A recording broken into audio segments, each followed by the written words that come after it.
Hoje vamos abordar o tema Como enfrentar a perseguição. Este tema é muito importante para o povo remanescente, porque este povo irá enfrentar futuramente a perseguição. Desde Abel, o povo de Deus tem sido perseguido. Isso podemos constatar desde o Antigo Testamento. Elias foi perseguido, Moisés foi perseguido pela multidão mista no deserto, os profetas foram perseguidos e muitos deles mortos. Quando Cristo veio a esta terra, disse no livro de Mateus, no capítulo 5, o seguinte: Bem-aventurados os que sofrem perseguição por causa da justiça, porque deles é o reino dos céus.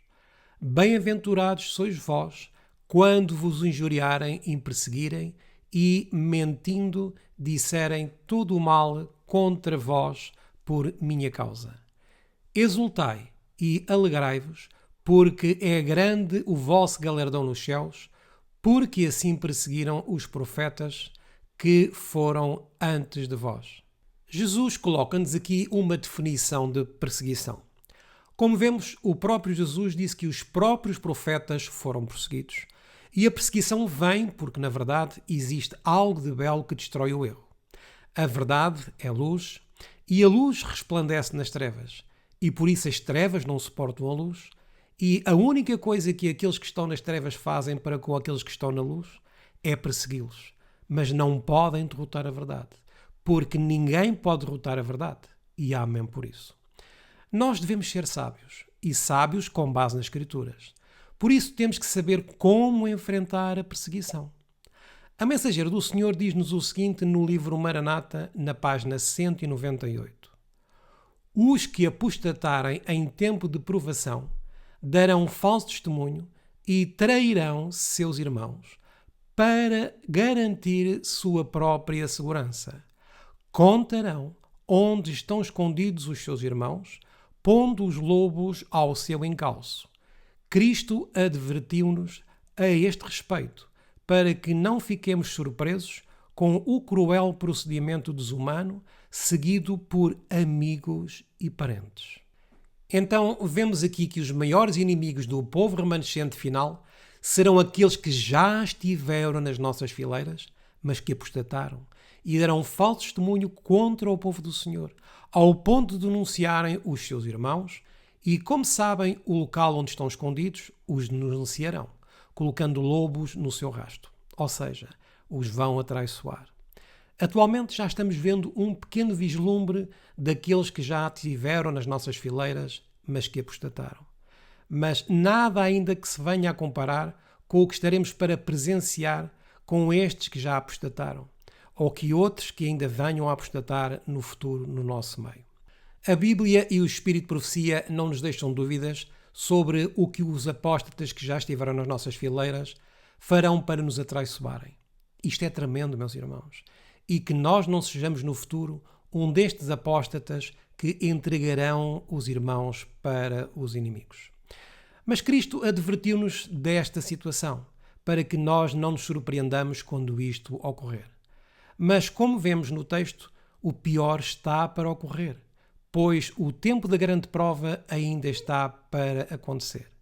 Por isso vos digo, meus irmãos, se hoje já alguns nos atraiçoam em tempo de bonança, o que farão quando ocorrer o tempo de prova? Usarão falsos testemunhos, como hoje também já está ocorrendo, mas em grande profusão no futuro e de forma muito mais implacável, pois em breve entregarão os seus antigos irmãos às autoridades, aos inimigos da verdade presente. Não esqueçamos que aqueles que levantam falsos testemunhos contra os seus antigos irmãos são transgressores dos mandamentos de Deus, pois o mandamento também nos diz para não levantarmos falso testemunho contra o nosso próximo. Muitos dos que têm estado em nossas fileiras não suportam o testemunho direto, principalmente quando esse testemunho lhes toca nos seus pecados acariciados, e assim apostatam e se tornam os nossos maiores inimigos da fé, atraiçoando-nos como fez Judas também com Cristo. Judas entregou Cristo às autoridades e o mesmo acontecerá com o fiel povo remanescente muito em breve. As Escrituras dizem-nos o seguinte no livro de Salmos, no capítulo 94 e no versículo 21 em diante. Eles se ajuntam contra a alma do justo e condenam o sangue inocente. Assim, os que apostatam em tempo de provas apresentarão falso testemunho contra os seus irmãos. E perante os homens, o fiel povo de Deus é culpado, mas perante Deus é inocente. Perante Deus, os fiéis sempre são sangue inocente. Versículo 22. Mas o Senhor é a minha defesa e o meu Deus é a rocha do meu refúgio. Esta é uma promessa preciosa para os justos, tanto no tempo atual como no tempo da grande prova que virá. Jeremias 22, versículo 3. Assim diz o Senhor: exercei o juízo e a justiça e livrai o expoliado da mão do opressor, e não oprimais ao estrangeiro, nem ao órfão, nem à viúva. Não façais violência, nem derrameis sangue inocente neste lugar. O que é que significa então derramar sangue inocente? É matar. Mas quando se mata uma pessoa inocente, Deus proíbe esse ato, e isso até mesmo no Novo Testamento.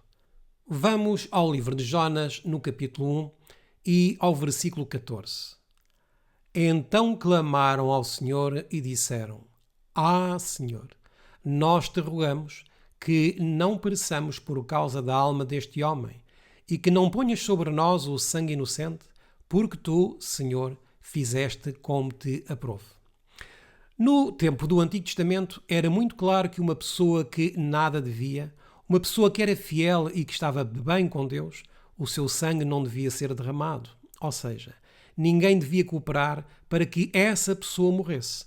Ninguém devia dar pistas para que essa pessoa pudesse morrer sendo inocente. O mandato divino.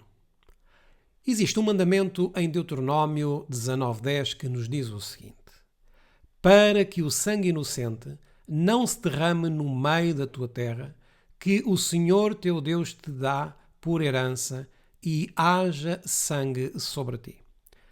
Recordemo-nos quando Jesus estava perante Pilatos e Pilatos disse que não via nesse homem nenhuma maldade. E o que é que o povo judeu pediu? Exatamente o que nos diz em Deuteronômio 19:10. Que o sangue caia sobre nós e os nossos filhos. Eles entendiam o que estavam a dizer e a fazer. Sabiam que Jesus era inocente, mas mesmo assim fizeram derramar sangue inocente. Para os judeus isso não era importante. E por isso disseram a Pilatos que o sangue de Jesus caísse sobre eles. O que eles estavam a dizer era que se alguém era culpado de sangue inocente, eram eles mesmos, os judeus. E isto vai também ocorrer com o povo de Deus nos dias finais. Os que apostatam da fé também irão trair os seus irmãos. Se alguém indica onde estão escondidos os seus irmãos inocentes, os denunciadores estão a dizer uma verdade ou uma mentira. É isso que pretendemos desenvolver neste estudo. Por isso temos que recorrer às Escrituras, temos que esquadrinhar a palavra de Deus profundamente. O que é mentira e o que é verdade na Bíblia? João, no capítulo 8, diz-nos a partir do versículo 42 o seguinte: disse-lhes, pois, Jesus: se Deus fosse o vosso Pai, certamente me amaríeis, pois que eu saí e vim de Deus, não vim de mim mesmo, mas Ele me enviou. Porque não entendeis a minha linguagem, por não poderes ouvir a minha palavra. Vós tendes por pai ao diabo, e quereis satisfazer os desejos de vosso pai. Ele foi homicida desde o princípio. Que mandamento é aqui violado? O mandamento de não matarás. E este é um dos grandes princípios eternos da lei de Deus, que é o amor ao próximo. E o apóstolo João continua a dizer-nos no seu Evangelho: e não se firmou na verdade, porque não há verdade nele. Firmarmos na verdade é permanecermos nos princípios da lei de Deus. O diabo sempre procurou tirar a vida dos seres humanos, através da embriaguez, glutonaria, das drogas e tudo o que se passa de mal neste mundo que leva rapidamente o homem à morte. Continuemos com o texto. Quando ele profere mentira, fala do que lhe é próprio, porque é mentiroso e pai da mentira. O que é a mentira pela Bíblia? É violar a lei de Deus. Desde o início deste mundo, o diabo foi mentiroso. Enganou Eva dizendo que ao comer do fruto proibido, certamente não morreria e que não era como Deus a tinha avisado que morreria. Por isso, o diabo é o pai da mentira e a palavra de Deus é a verdade. Toda a Bíblia se resume em amar a Deus sobre todas as coisas e ao próximo como a ti mesmo. E destes dois mandamentos depende toda a lei e os profetas. Estes são os dois grandes princípios da lei de Deus. E um dos grandes princípios da lei de Deus é não matarás. E tudo o que vá contra estes princípios da lei de Deus é mentira. Vamos exemplificar com o seguinte. Quando alguém, por exemplo, no futuro, quando vier a lei dominical e denunciar um filho de Deus aos inimigos ou às autoridades e revelando onde ele está escondido, isso não será uma mentira? Porque, no fim de contas, está traindo sangue inocente. Vamos ver o caso de Faraó e as parteiras. Este caso encontra-se em Êxodo, no capítulo 1. Existe um decreto de Faraó para que todos os meninos sejam mortos. E a partir do versículo 15, as Escrituras dizem-nos o seguinte. E o rei do Egito falou às parteiras das hebreias, das quais o nome de uma era Sifrá e o da outra Puá. E disse, quando ajudardes a dar à luz às hebreias e as virdes sobre os assentos, se for filho, matai-o, mas se for filha, então viva. Isto era então uma ordem dada pelo governador do Egito naquela altura. Se um filho de uma hebreia nascesse homem, deveria morrer. E então as mulheres hebreias deveriam cumprir todas estas ordens de Faraó? Claro que não. Pois esta ordem que aqui estamos a observar iria contra a lei de Deus. Então os faraós atuais, ou seja, os dirigentes atuais, emitiem uma ordem que somos obrigados a guardar o domingo e a trabalhar o sábado. E o que é que nós iremos fazer? Devemos obedecer a Deus e não aos homens, guardando a sua lei e não transgredindo o sábado. Quando surgir o decreto de morte para todos aqueles que são observadores do sábado, iremos obedecer aos governadores ou aos modernos faraós? Não. Não iremos cooperar com a morte dos nossos irmãos. Não iremos derramar sangue inocente. Se os faraós atuais nos disserem para os denunciar, iremos denunciar ao povo de Deus? É óbvio que não.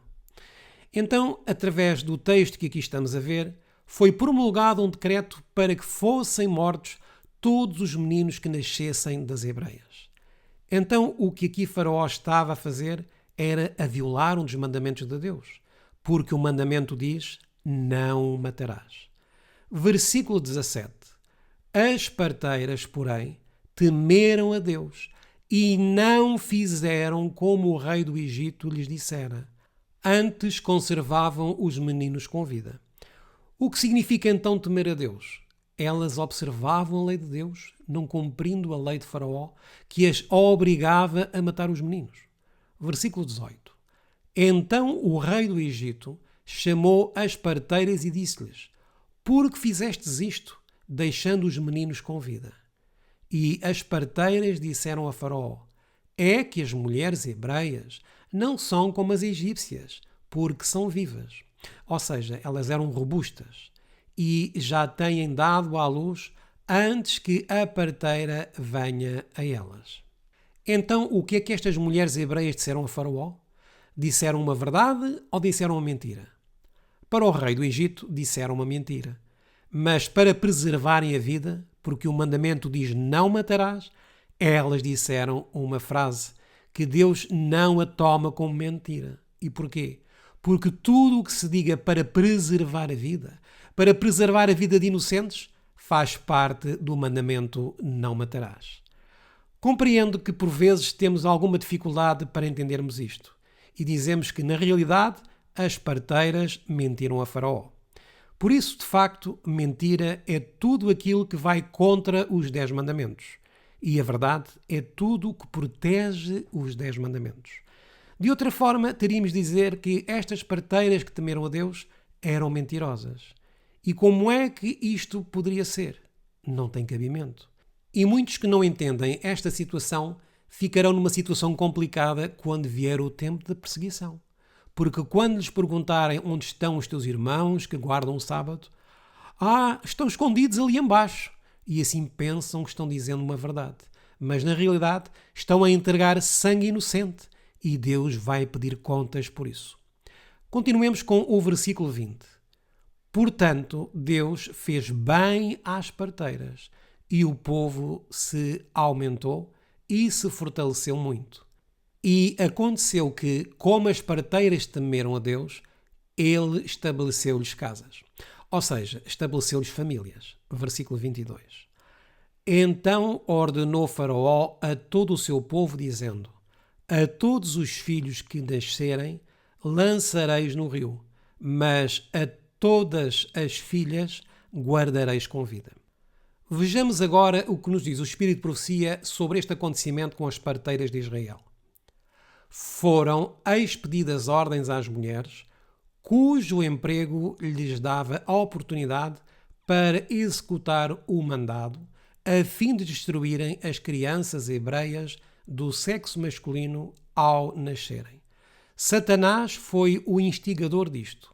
Sabia que um libertador deveria levantar-se entre os israelitas e, levando o rei a destruir seus filhos, esperava frustrar o propósito divino. As mulheres, porém, temiam a Deus e não ousavam executar o cruel mandado. O Senhor aprovou o procedimento delas e prosperou-as.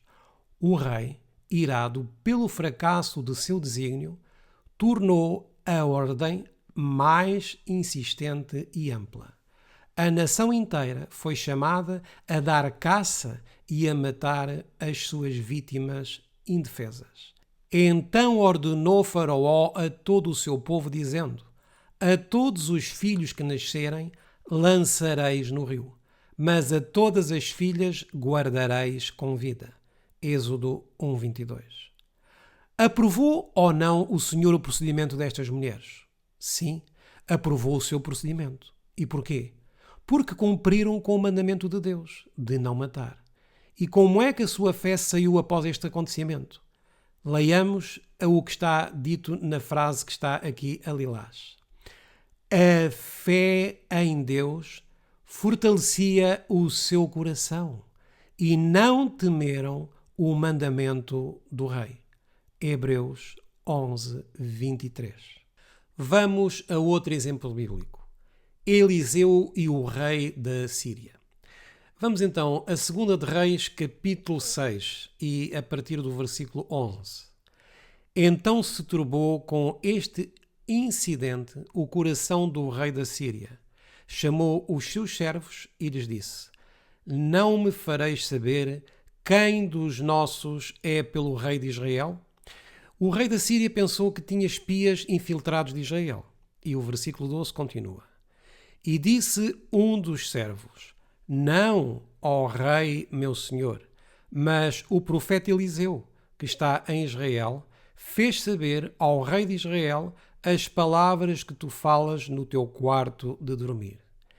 E ele disse: vai e vê onde ele está, para que envie e mande trazê-lo. E fizeram-lhe saber, dizendo: eis que está em Dotã. Então enviou para lá cavalos e carros e um grande exército, os quais chegaram de noite e cercaram a cidade. Então o rei da Síria ordenou aos seus conservos que trouxessem o profeta Eliseu. Vamos ao versículo 15. E o servo do homem de Deus se levantou muito cedo e saiu. E eis que um exército tinha cercado a cidade com cavalos e carros. Então o seu servo lhe disse: ai, meu senhor, que faremos? E ele disse: não temas, porque mais são os que estão conosco dos que os que estão com eles. Então, como é que devemos enfrentar a perseguição? Sem medo. E porquê? Porque o exército do Senhor é muito maior do que o exército dos inimigos. O exército celestial está sempre com o seu povo. E orou Eliseu e disse: Senhor, peço-te que lhe abras os olhos para que veja. E o Senhor abriu os olhos do moço e viu. E eis que o monte estava cheio de cavalos e carros de fogo em redor de Eliseu. Aqui, sem dúvida, está aqui a falar-se de exércitos de anjos. Versículo 18. E, como desceram a ele, Eliseu orou ao Senhor e disse: Fere, peço-te, esta gente de cegueira. E feriu-a de cegueira, conforme a palavra de Eliseu. Vemos aqui que perante a perseguição, perante as grandes provas, podemos sempre pedir a Deus e ser vitoriosos com o seu poder. E Deus sempre nos responderá. Versículo 19. Então Eliseu lhes disse: Não é este o caminho, nem é esta a cidade. Quem é que eles estavam a buscar? A Eliseu. Mas quando já estavam perto dele, o que é que ficaram? Ficaram cegos. E depois de ficarem cegos, Eliseu disse-lhes que este não é o caminho, nem esta é a cidade. E continua Eliseu: Segui-me e guiar-vos-ei ao homem que buscais. E os guiou a Samaria. E sucedeu que, chegando eles a Samaria, disse Eliseu: Ó Senhor, abre a estes os olhos para que vejam. O Senhor lhes abriu os olhos para que vissem, e eis que estavam no meio de Samaria. O que é que então se passou aqui? Aqui vemos muita prudência. Por isso, meus irmãos, temos que aprender a ser prudentes. O rei da Síria estava a procurar a Eliseu, mas Eliseu orou ao Senhor e os conduziu para outro personagem, ou seja, os despistou. Por isso, ao enfrentarmos a perseguição, devemos agir com muita prudência. Vamos ver outro exemplo. Jeremias verso Zedequias. Profetas e Reis, página 212. Notícias das palavras de Jeremias foram levadas aos príncipes de Judá, e estes se apressaram do palácio do rei ao templo, a fim de se informarem por si mesmos sobre a veracidade do facto. Então falaram os sacerdotes e os profetas aos príncipes e a todo o povo, dizendo: Este homem é réu de morte, porque profetizou contra esta cidade, como ouvistes com os vossos ouvidos. Jeremias 26, 11. Mas Jeremias permaneceu ousadamente perante os príncipes e o povo, declarando: O Senhor me enviou a profetizar contra esta casa e contra esta cidade todas as palavras que ouvistes. Agora, pois, melhorai os vossos caminhos e as vossas ações, e ouvi a voz do Senhor vosso Deus, e arrepender-se-á o Senhor do mal que falou contra vós. Quanto a mim, eis que estou nas vossas mãos. Fazei de mim conforme o que for bem e reto aos vossos olhos. Sabei, porém, com certeza que, se me matardes a mim, trareis sangue inocente sobre vós, e sobre esta cidade, e sobre os seus habitantes, porque, na verdade, o Senhor me enviou a vós, para dizer aos vossos ouvidos todas estas palavras. Jeremias 26, 12 a 15. Diz então aqui Jeremias que, se o matassem, trarão sangue inocente sobre eles. Este é também um ensinamento do Antigo Testamento. Os próprios profetas sabiam como se defender perante a perseguição e contra o ataque do seu próprio povo. Vamos ler Jeremias capítulo 38 e a partir do versículo 17. Então Jeremias disse a Zedequias: Assim diz o Senhor, Deus dos exércitos, Deus de Israel: Se voluntariamente saíres aos príncipes do rei de Babilônia, então viverá a tua alma, e esta cidade não se queimará a fogo, e viverás tu e a tua casa. Mas, se não saíres aos príncipes do rei de Babilônia, então será entregue esta cidade na mão dos caldeus, e queimá-la-ão a fogo, e tu não escaparás da mão deles. Jeremias estava a dizer então ao rei aqui que se deveria entregar. Versículo 19. E disse o rei Zedequias a Jeremias: receio-me dos judeus que se passaram para os caldeus, que estes me entreguem nas mãos deles e escarneçam de mim. E disse Jeremias: não te entregarão. Ouve, peço-te a voz do Senhor, conforme a qual eu te falo, e bem te irá e viverá a tua alma. Mas, se tu não quiseres sair, esta é a palavra que me mostrou o Senhor. Eis que todas as mulheres que ficaram na casa do rei de Judá serão levadas aos príncipes do rei de Babilônia, e elas mesmas dirão: teus pacificadores te incitaram e prevaleceram contra ti, mas agora se atolaram a teus pés na lama, voltaram atrás. Assim que a todas as tuas mulheres e a teus filhos levarão aos caldeus, e nem tu escaparás da sua mão, antes pela mão do rei de Babilônia serás preso, e esta cidade será queimada a fogo. Jeremias está aqui então a dizer ao rei que aquela cidade ia ser destruída, e por isso lhe disse para se entregar e assim viveria. Mas se não se entregasse, ele morreria.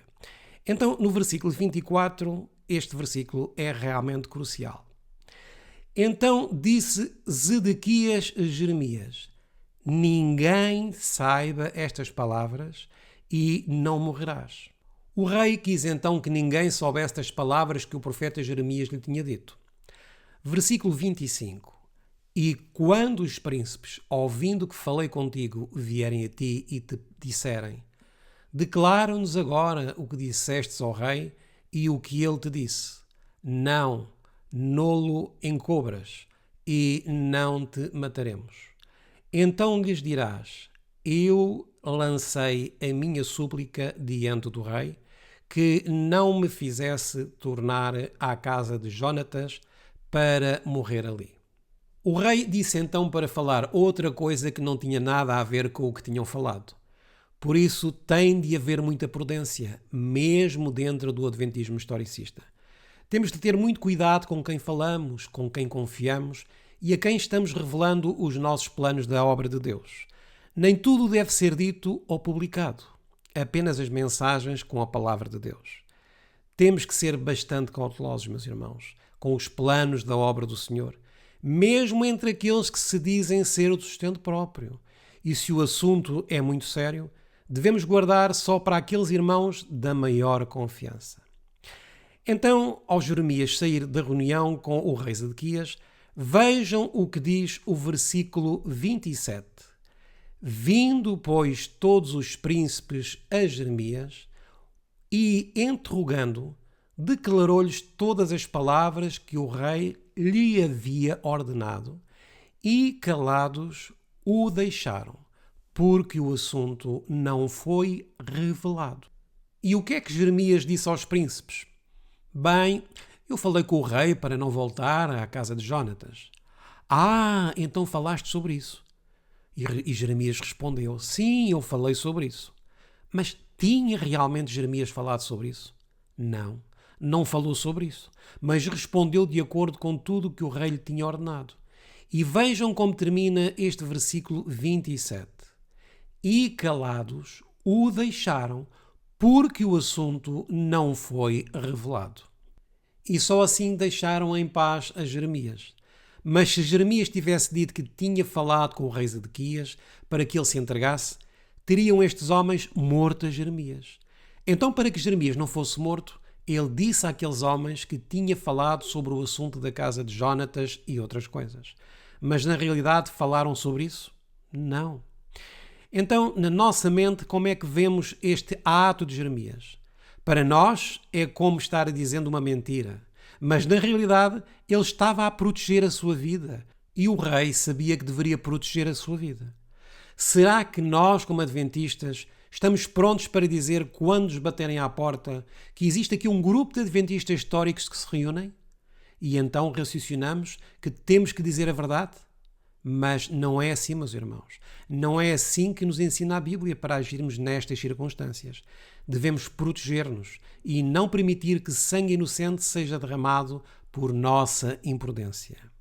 Alguém nos pode acusar de estarmos a ensinar os homens a mentir. Mas, meus amados, temos de pensar como a Bíblia nos ensina a agir. Se não temos o pensamento bíblico na nossa mente, poderemos derramar sangue inocente entregando os nossos irmãos por agirmos imprudentemente. Mas se nós pensamos e agimos como está escrito, de acordo com a palavra de Deus, para preservarmos a vida e não sermos acusados de derramar sangue inocente, nós estamos apoiando o princípio da lei de Deus que diz: não matarás. Vamos a outro exemplo nas Escrituras. Raabe e os espias. Este relato encontra-se no livro de Josué, no capítulo 2. Vamos começar com o versículo 1, aliás. E Josué, filho de Num, enviou secretamente de Sitim 2 homens a espiar. E como é que ele os enviou? Secretamente, dizendo: ide reconhecer a terra e a Jericó. Foram, pois, e entraram na casa de uma mulher prostituta, cujo nome era Raabe, e dormiram ali. Então deu-se notícia ao rei de Jericó, dizendo: eis que esta noite vieram aqui uns homens dos filhos de Israel para espiar a terra. Por isso mandou o rei de Jericó dizer a Raabe: tira fora os homens que vieram a ti e entraram na tua casa, porque vieram espiar toda a terra. Temos aqui Raabe escondendo 2 homens do povo de Israel, mas a ordem que ela tinha era para que os denunciasse e os entregasse. Mas vejam o que fez esta mulher. Versículo 4. Porém, aquela mulher tomou os 2 homens e os escondeu e disse: é verdade que vieram homens a mim, porém eu não sabia de onde eram. Vejam que aqui fala a palavra verdade, de que esses homens tinham vindo até ela, mas ela disse que não sabia de onde é que eles eram. Mas sabemos que ela sabia de onde é que eles eram. Versículo 5. E aconteceu que, havendo-se de fechar a porta, sendo já escuro, aqueles homens saíram. Não sei para onde aqueles homens se foram. Ide após a eles depressa, porque os alcançareis. Porém, ela os tinha feito subir ao eirado e os tinha escondido entre as canas do linho que pusera em ordem sobre o eirado. E foram-se aqueles homens após eles pelo caminho do Jordão até aos vaus, e havendo eles saído, fechou-se a porta. Então o que fez esta mulher? Escondeu estes 2 espias de Israel. Agora pergunto, o que teria feito ela se tivesse entregue estes 2 espias nas mãos do rei de Jericó? Eles iriam morrer ou ser penosamente castigados. Mas esta mulher também temeu a Deus e os escondeu. O versículo 9 diz: bem sei que o Senhor vos deu esta terra e que o pavor de vós caiu sobre nós. Vamos ao versículo 12. Agora, pois, jurai-me, vos peço, pelo Senhor, que, como usei de misericórdia convosco, vós também usareis de misericórdia para com a casa de meu pai, e dai-me um sinal seguro. A Bíblia diz-nos que esta mulher agiu com misericórdia. Mas muitos que não entendem este assunto dizem que ela disse uma mentira piedosa. Outros poderão dizer que Raabe não estava convertida e por isso mentiu. Isto é não entender o verdadeiro sentido das Escrituras. Versículo 13. De que conservareis com a vida a meu pai e a minha mãe, como também a meus irmãos e a minhas irmãs, com tudo o que têm, e de que livrareis as nossas vidas da morte. Então aqueles homens responderam-lhe: a nossa vida responderá pela vossa até à morte, se não denunciardes este nosso negócio. E será, pois, que, dando-nos o Senhor esta terra, usaremos contigo de misericórdia e de fidelidade. O que é que lhe disseram então os espias? Se tu não disseres que nos escondestes, também nós iremos atuar com misericórdia e vamos poupar a tua vida. E assim foi, meus irmãos. Esta mulher agiu de acordo com o mandamento de não matarás. Vamos ver o que é que nos diz o Espírito de Profecia sobre este ato no livro de Patriarcas e Profetas. Vamos ler apenas o parágrafo 2º. Apenas a fiel Raabe, com sua casa, foi poupada, em cumprimento da promessa dos espias. A cidade foi queimada, seus palácios e templos, suas magnificentes moradas com todos os seus luxuosos pertences. A mensageira do Senhor chamou a Raabe de fiel e não de pagã ou mentirosa. Vamos agora a Hebreus, no capítulo 11 e no versículo 31. Pela fé, Raabe, a meretriz, não pereceu com os incrédulos, acolhendo em paz os espias. Vejam como o apóstolo Paulo fala de Raabe. Fala dela como uma mulher de fé. Alguém que não crê em Cristo não tem fé. E como é que ela acolheu os espias? Em paz. Vamos ver outra passagem do Espírito de Profecia que faz menção de Raabe. Profetas e Reis, página 190. Na ímpia Jericó, o testemunho de uma mulher pagã foi: o Senhor vosso Deus é Deus em cima nos céus e embaixo na terra. Josué 2:11. O conhecimento de Jeová, que assim tinha vindo a ela, provou ser sua salvação. Pela fé, Raabe, a meretriz, não pereceu com os incrédulos. Hebreus 11:31.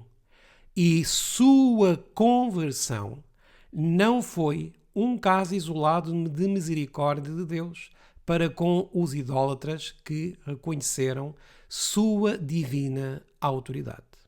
É um facto que ela no início era pagã, mas depois conheceu a Jeová e se converteu. Ela se tornou uma mulher convertida, pois de outra forma não temia a Deus. Vamos ver o que nos diz o apóstolo Tiago no capítulo 2 e vamos ao versículo 10. Porque qualquer que guardar toda a lei e tropeçar em um só ponto, tornou-se culpado de todos. Porque aquele que disse, não cometerás adultério, também disse, não matarás. Se tu, pois, não cometeres adultério, mas matares, estás feito transgressor da lei. Assim falai e assim procedai, como devendo ser julgados pela lei da liberdade. Porque o juízo será sem misericórdia sobre aquele que não fez misericórdia, e a misericórdia triunfa do juízo.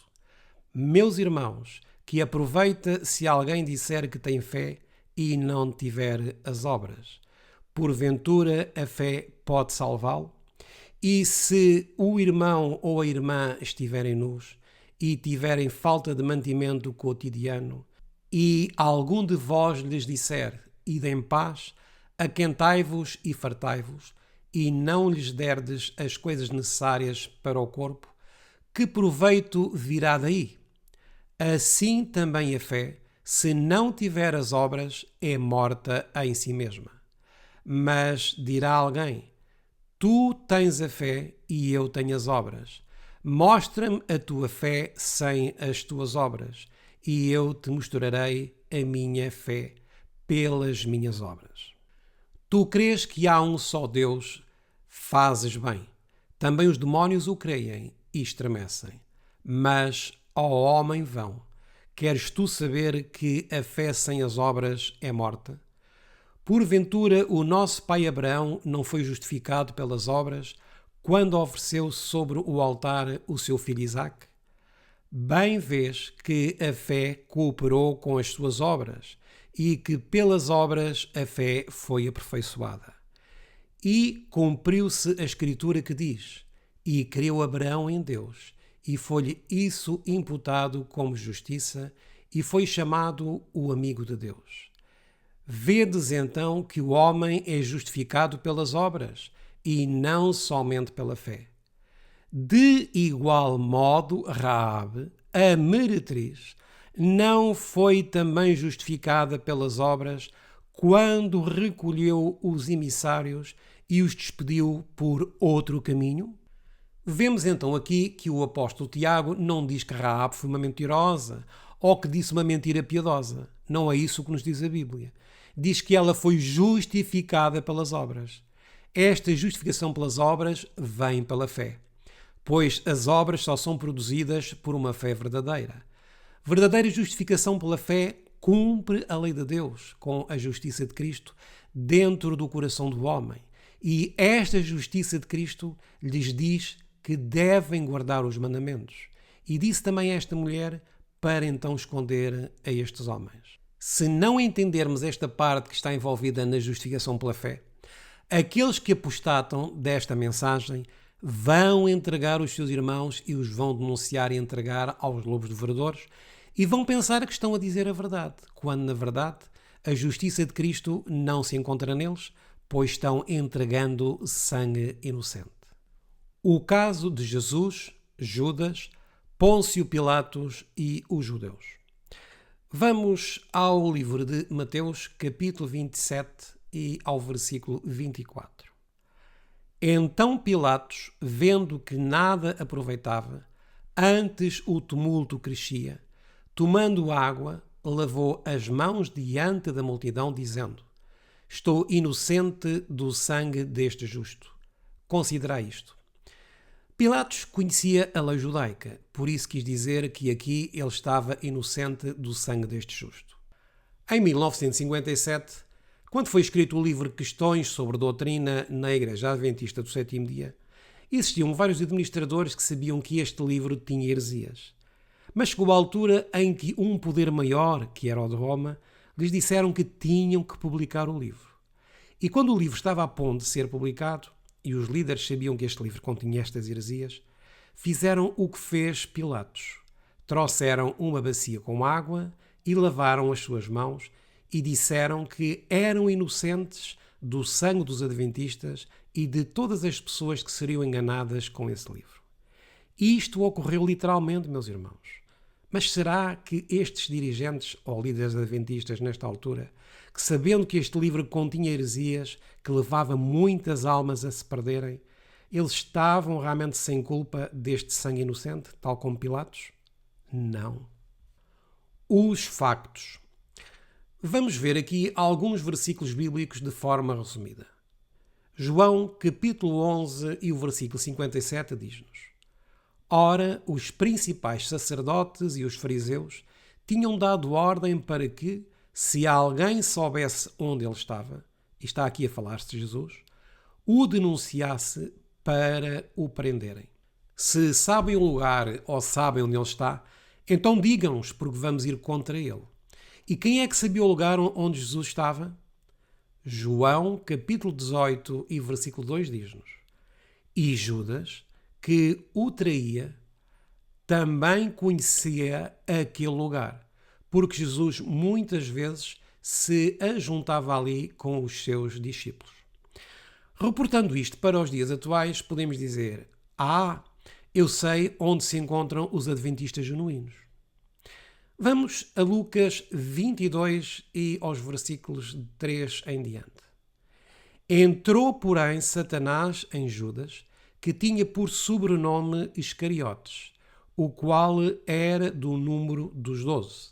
E foi, e falou com os principais sacerdotes e com os capitães de como lhe entregaria, os quais se alegraram e convieram em lhe dar dinheiro. E ele concordou e buscava oportunidade para lhe entregar sem alvoroço. Mateus capítulo 26, versículo 47.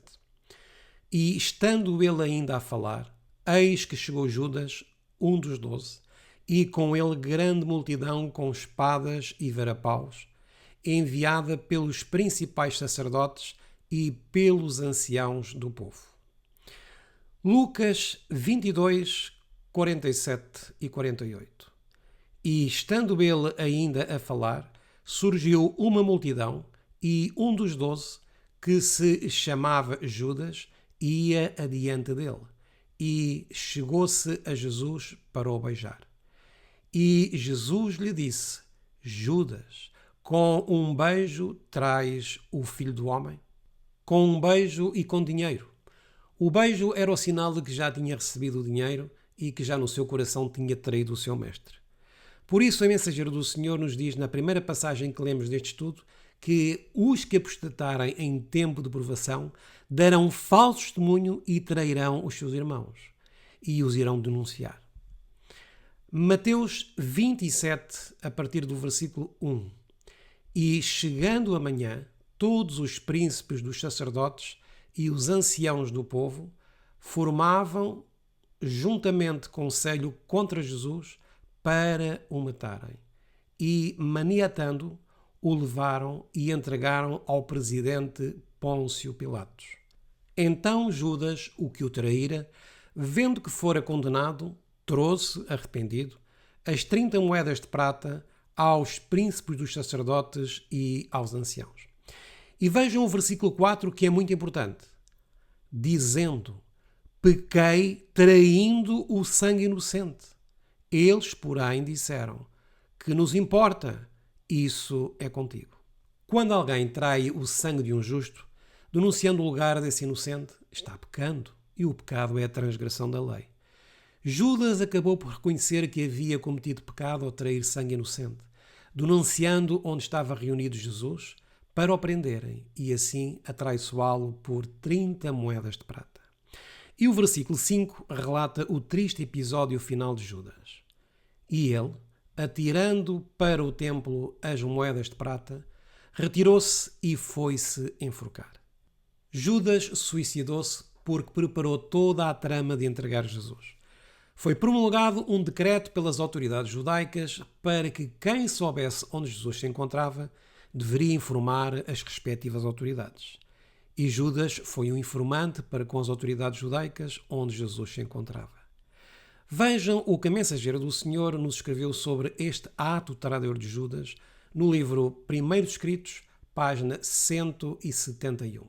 Judas ficou cheio de amargurado remorso e vergonha pelo seu traiçoeiro ato de entregar a Jesus.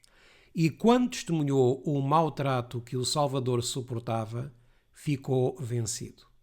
Havia amado a Jesus, mas amara mais o dinheiro. Não pensara que Jesus tolerasse o ser preso pela turba que ele guiara. Esperara que ele operasse um milagre e deles se libertasse. Mas, quando viu a multidão enfurecida na audiência, sedenta de sangue, sentiu profundamente a sua falta e, enquanto muitos estavam veementemente a acusar Jesus, Judas precipitou-se através da multidão, confessando que tinha pecado, traindo sangue inocente.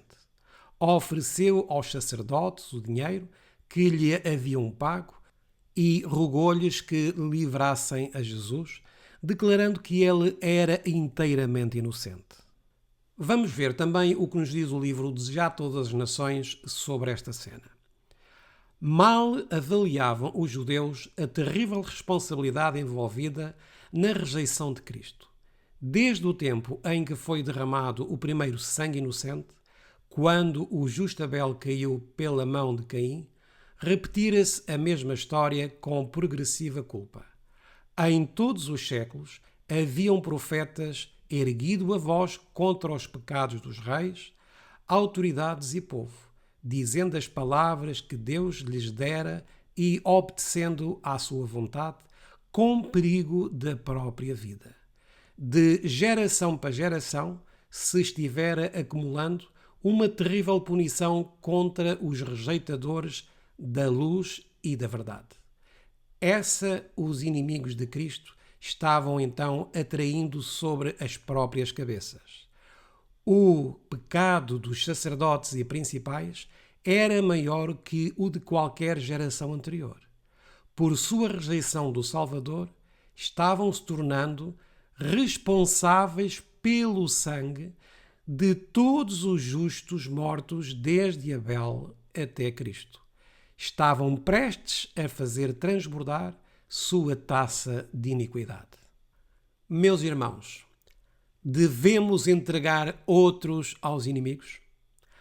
Vamos terminar com uma última passagem do livro O Desejar de Todas as Nações, na página 445. Em todas as ocasiões em que tem lugar a perseguição, aqueles que a testemunham tomam decisões, seja em favor de Cristo, seja contra ele. Os que manifestam simpatia pelos que são injustamente condenados mostram seu apego a Cristo. Outros se escandalizam porque os princípios da verdade ferem diretamente suas práticas. Muitos tropeçam e caem, apostatando da fé que uma vez defenderam. Os que se retratam em tempo de prova hão de, por amor da própria segurança, dar falso testemunho e trair a seus irmãos. Cristo nos advertiu disso para que não ficássemos surpreendidos com a conduta desnatural, cruel dos que rejeitam a luz. Meus irmãos, desejo ardentemente que este tema nos possa ter ajudado a amar o nosso irmão, não somente por fé, mas também por obras. Não basta dizermos que somos irmãos na fé, mas também devemos proteger os nossos irmãos e até mesmo das calúnias que possam ser lançadas contra eles. E quando vier o tempo de prova, e esse grande tempo de prova virá quando em breve for promulgada a lei dominical, que não denunciemos sob pressão o local onde se reúnem ou onde se escondem. Também devemos ser prudentes, até mesmo hoje onde nos reunimos, e quem faz parte das nossas reuniões, pois temos inimigos que estão tentando criar um maior número de obstáculos para que o povo de Deus não o adore em espírito e em verdade, e assinalá-los para os denunciarem e também os desencaminharem na fé. Tenhamos cuidado a quem passamos detalhes. Tenhamos cuidado em quem recebemos em nossa casa. Tenhamos cuidado em saber os reais propósitos de pessoas que parecem estar nas nossas reuniões em bem, mas que desejam saber pormenores das nossas atividades que desenvolvemos. É necessário, meus irmãos, muito mais prudência da nossa parte, pois nem todos aqueles que dizem ser nossos irmãos da fé, na realidade o são. Alguns chegam a nós com interesses ocultos. Por isso, é necessário sabermos discernir os espíritos para não sermos enganados por falsos irmãos da fé, que não são mais do que aproveitadores e lobos devoradores que se introduzem no rebanho. A sabedoria e a prudência no tempo em que vivemos é de ouro, meus amados. É um facto que temos o desejo de dar a mensagem ao mundo. Mas nestes tempos finais que antecedem a segunda vinda de Cristo, a Bíblia ensina-nos a termos muita prudência e termos muita cautela com aqueles que se dizem querer estar connosco para fazer a obra do Senhor, mas que no fim de contas o seu coração é perverso, egoísta e oportunista. Com todos estes exemplos que vos mostramos hoje, meus amados, eles serviram de lição para mim e que também sirvam de lição para ti, meu irmão. Que Deus nos guarde e abençoe e até ao nosso próximo estudo.